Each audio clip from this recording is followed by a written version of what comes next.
There are some places in a house where we expect to feel safe. A bedroom with the door closed, a familiar hallway in the dark, a bathroom where the world is usually locked outside for a few minutes. But in tonight's stories, that ordinary privacy becomes the thing that makes everything worse. One person steps into the shower and somehow finds themselves somewhere they should not be. Another hears something in the toilet during the night, only to realise later that the room has become the centre of a tragedy. Someone else sees a thin grey figure watching them while they're at their most vulnerable. And in the school building, already rumoured to be haunted, a trip to the bathroom becomes the moment a student hears something in the hallway that no one can explain. These are not stories about grand haunted houses or lonely roads. They are stories about closed doors, running water, footsteps outside, and the sudden, horrible feeling that you're not alone in a place where no one should be able to reach you. With Share My Trip from Uber, you can send your live trip location to the ones who matter most. Like Dan and Hannah, who always wait up to make sure their daughter gets back to her college dorm room. Or Tiffany, who's running late as usual, and her friends are tracking her trip to make sure she's actually on her way. Look, she's right there. She's 3 minutes away. Or Sam, who never goes anywhere without her roommate knowing exactly where she is. Some journeys are meant to be shared. Share your ride in real time with Share My Trip on Uber. One more way Uber is putting safety at every turn. Learn more on the Uber app. This message is brought to you by Alloy Health. Let's be honest. Aging can come with some unwelcome changes. Sleep disruptions, hot flashes, brain fog. It can hit hard. And while menopause is inevitable, relief doesn't have to take years. Yet many women wait to seek help, often because they weren't told about options or didn't know where to go. Alloy makes it simple to get support. You'll fill out a quick intake form, connect with a menopause-specialized physician, and receive a personalized treatment plan, all online. Once approved, your prescription ships straight to your door with automatic refills. It's fast, accessible, and you get unlimited messaging with your doctor. Join the 95% of women who saw relief in the first 2 weeks. Head to myalloy.com and use code SXM to get $20 off your first order. Don't you wish everything was more rewarding? With Rakuten, almost everything is. You can earn cash back on those shoes you've been wanting. You can save on the next trip you book. You can cash in on groceries. Just shop your favorite brands and save. It's that easy. And there are several ways to get paid, including PayPal, check, points, and gift cards. So go ahead. Take a trip. Fill that cart. Join a world of rewards. Go to Rakuten.com or get the app.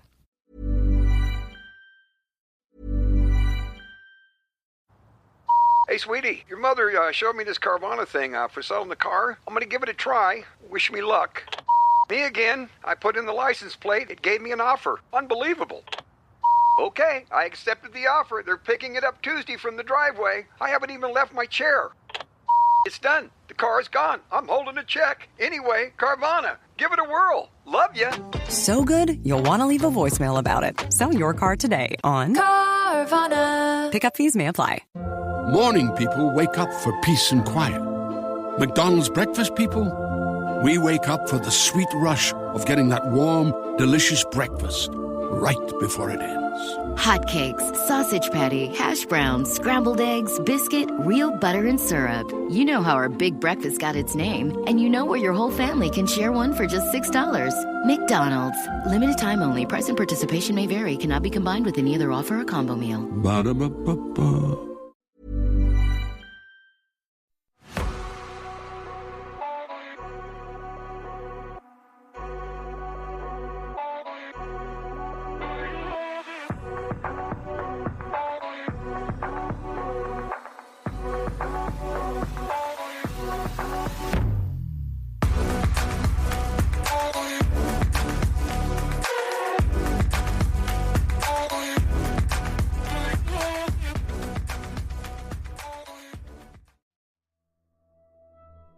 Hello, I'm Sarah and welcome to the Whispering Woods listener and Reddit story episode. I've got 4 spooky Reddit stories to share today, and they all run along a similar theme. I'll get straight into them. Are you ready for the first story? Teleportation happened to me. I've never told this story to anyone, but it is 100% true. I know nobody will believe it, but it happened to me. I live in an apartment in Frederick, MD, above a store. It was on the corner of Market Street and 2nd. When I rented it, I found the bathroom was almost an exact copy of an old apartment I lived in a number of years earlier. The tile was exactly the same. The layout of the bathroom, almost everything, was exactly the same. I liked to read, and found myself one night reading a book that talked about time travel. This caused me to think deeply about time travel and the effects of travelling at almost the speed of light. I also thought about the implications of it, of if God existed and his abilities. Would he break some physical law of the universe? If ghosts are real, why can we not really detect them? One night, after much thought on the subject, I jumped into the shower. Still thinking about this, I began to think about where I was, and for some reason, I started to think about the bathroom at my old apartment. After some 10 to 15 minutes or so of just letting the hot water hit my back and relaxing, but thinking about the mysteries of the universe, I heard the doorknob to the bathroom jiggle, and someone started pounding on the door, asking who was in there. Now, just so you know, I lived alone and was shocked and terrified. I ripped the shower curtain open, and while the bathroom looked the same, it was not. I was in the bathroom from my old apartment. I know this because there were 2 things that were not right. 1, above the door of my old bathroom, there was a double cabinet that I'd forgotten about until that very minute. I looked up, and there it was. The minute I saw it, I totally remembered. The second thing that was not right was my towels, toiletries, razor, toothbrush, all not there.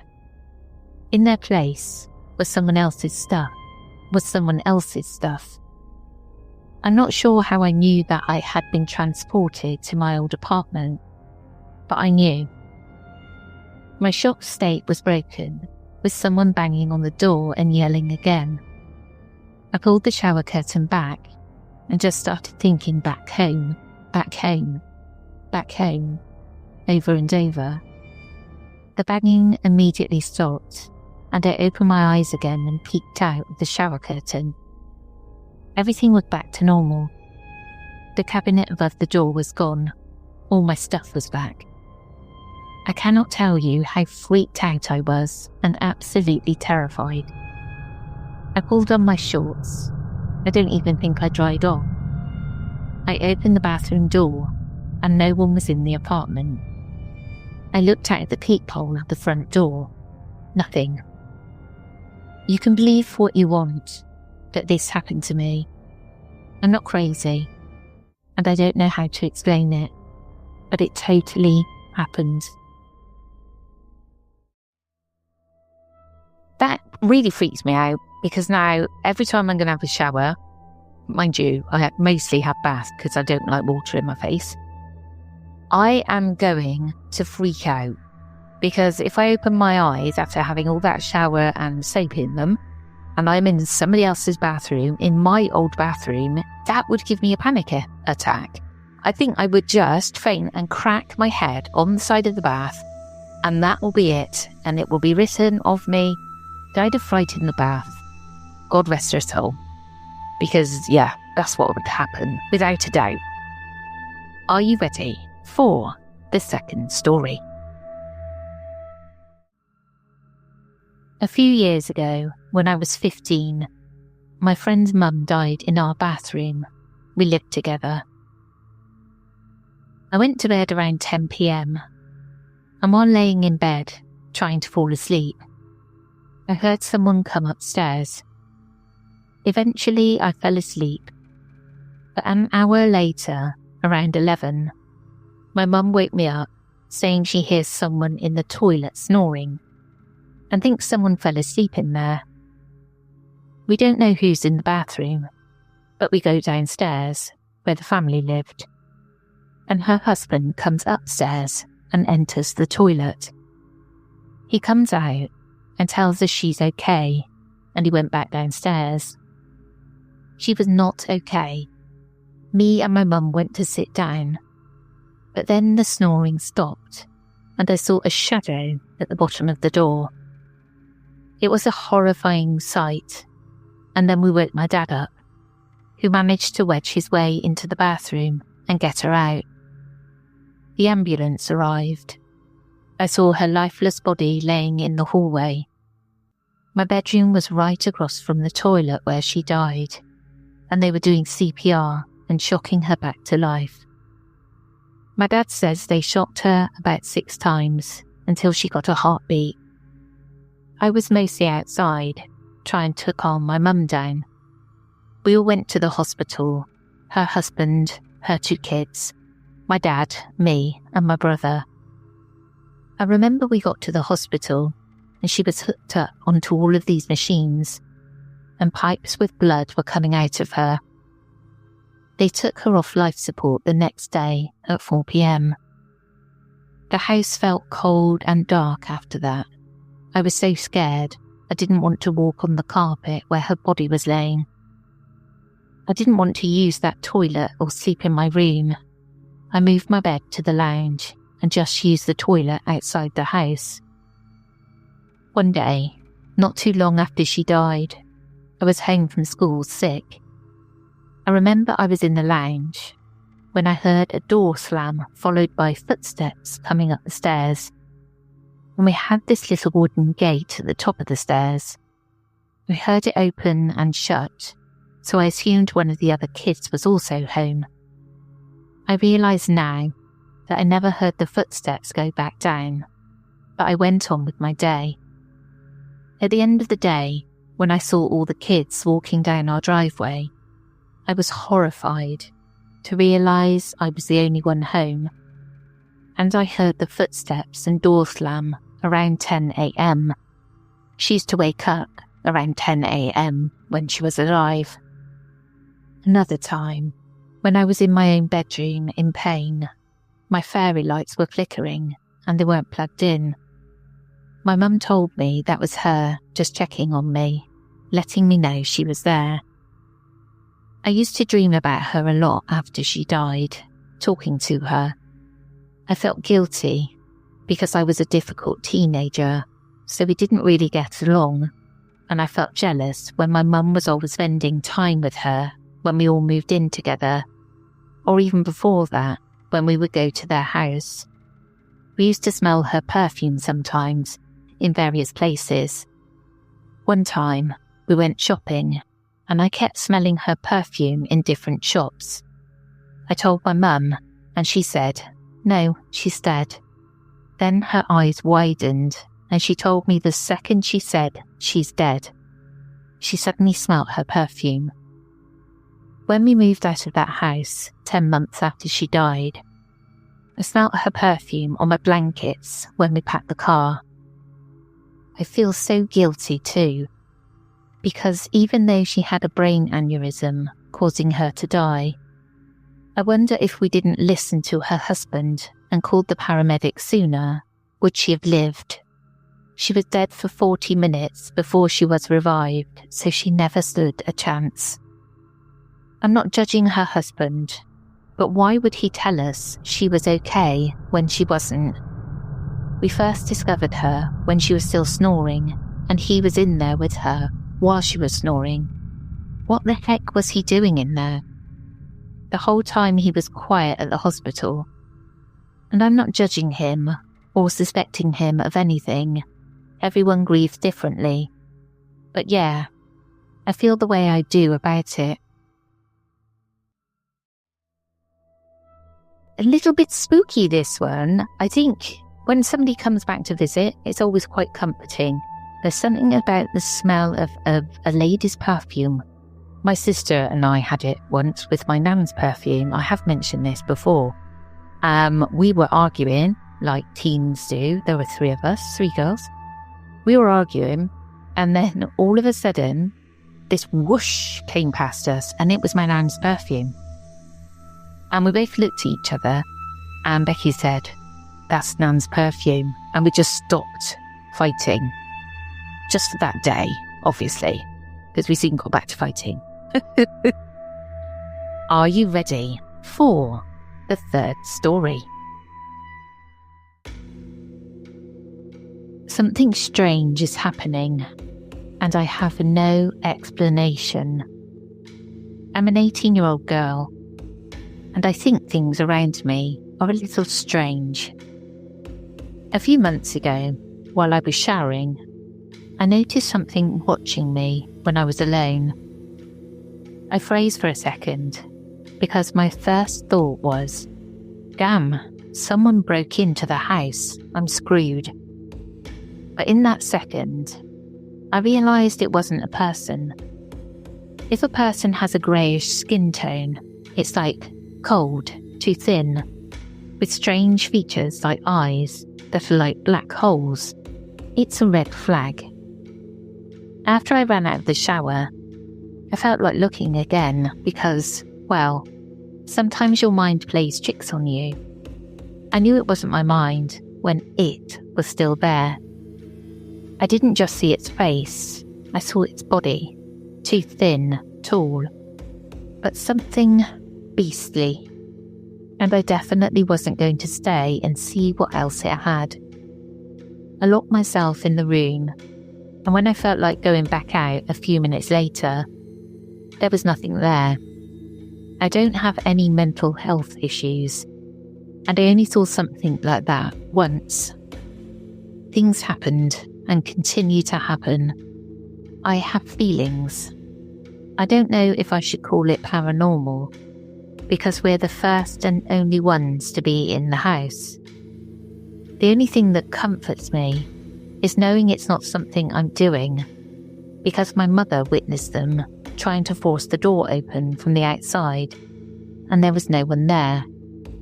I don't talk to anyone about this. What do I tell about these things? After that, my dreams started getting weird. Weird in the sense that they ended up happening in everyday things, like getting a message from someone, and the text was something I'd already dreamt. And the last thing I dreamt was people, hanging. Too detailed and terrifying. I know people get really freaked out by aliens, don't they? Because this is what it sounded like to me anyway. I'm not that frightened of aliens. I'm not going to say that I wouldn't be if they were peeking around and looking at me in the shower. But generally, I'm not that scared of aliens. Not as scared as I am of other things. Are you ready for the 4th and final story? The demon haunting my school. So I've been telling this story in some Ask Reddit posts lately, and I now have a desire to tell it to a wider audience who has an interest in those sort of things. I consider myself to be agnostic when it comes to religion, but this is my own personal experience that stuck with me to this day, and it's something that I've never told anyone in person. My high school's performing arts building was long rumoured to have been haunted by a demon. I first heard about it as a freshman, and these alleged hauntings were happening long before I attended this school. It wasn't until my sophomore year, when I had a first period ceramics in the Performing Arts building, that I experienced some unnerving encounters. Early in the year, one girl in my class went to use the bathroom, and she came running back into the room, completely hysterical. She was crying and screaming at the top of her lungs about seeing the demon staring at her from the end of the hallway. With the way she was screaming, I believe that she genuinely saw something that terrified her. She took a couple of weeks off from school, and when she came back, she didn't want to talk about it, and her friends described her as being a totally different person from then on. Then roughly a month later was my experience. I was wandering the halls alone to use the bathroom, and I'd gotten lost since it was my first time venturing the extremely large building, with hallways like a maze. And as I was wandering around aimlessly, I heard a blood-curdling, otherworldly yell, maybe even a roar, from a few feet behind me. I remember instinct kicking in, and I just ran and hid in the nearest room, which happened to be the choir class. I was expecting the teacher to be upset with me for interrupting the class, but she instead gave me this concerned look and said, "You saw it, didn't you?" I explained what I heard, and she walked me back to my ceramics class. And as we were walking back to the class, she was clutching her cross necklace, while rapidly looking around every which way of the halls. That was my only personal experience, but there were plenty of stories that I heard from then on. In my junior year, my English teacher told us of a story of how she had to stay late after school one night. And as she walked past the building, she saw the silhouette of a figure watching her from a window, and it was a window that was close to the roughly 30-foot high ceiling. I heard stories of students and teachers who seemed to especially feel this bad energy in the building's props room for their theatre class. There was one incident involving some students from a rival school who snuck into the building one night during a basketball game, and one of them claimed to see something in the props room that made him wet his pants and turn him into a blubbering baby. There were all of these stories of the guy being found wandering the gym halls with a large stain on his pants while he was crying about some type of monster in the props room. Those are some of the highlights of the whole haunting that allegedly took place. I have my experience, and several others have had their own encounters as well. As much as I like to consider myself a skeptic on these things, sometimes you hear and see some things that really make you wonder. Third Love makes bras that actually fit, so they know this. If your bra feels uncomfortable, the problem isn't your body, it's the bra. Third Love designs for comfort first. Soft fabrics, support that doesn't dig, pinch, or slip. Bras that feel good and look good under everything you wear. Shop Third Love and explore over 60 sizes, including AA through H and half-cup sizes you won't find anywhere else. Get $15 off your first purchase at thirdlove.com with code PODCAST15.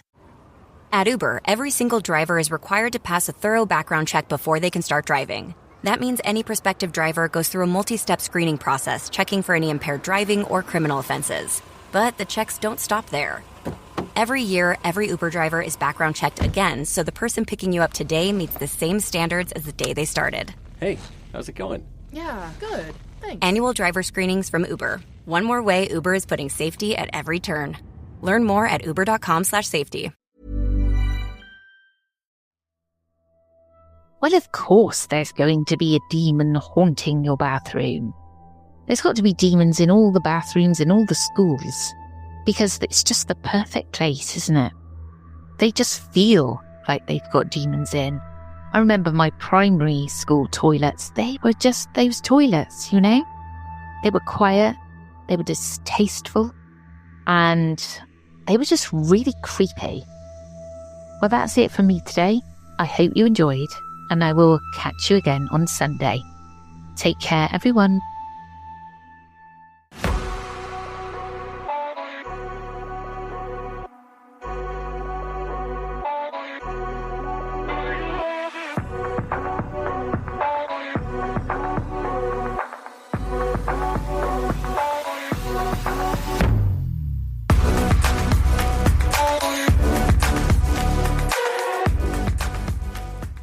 The stories told on the Whispering Woods are inspired by historical records, witness reports, and local folklore.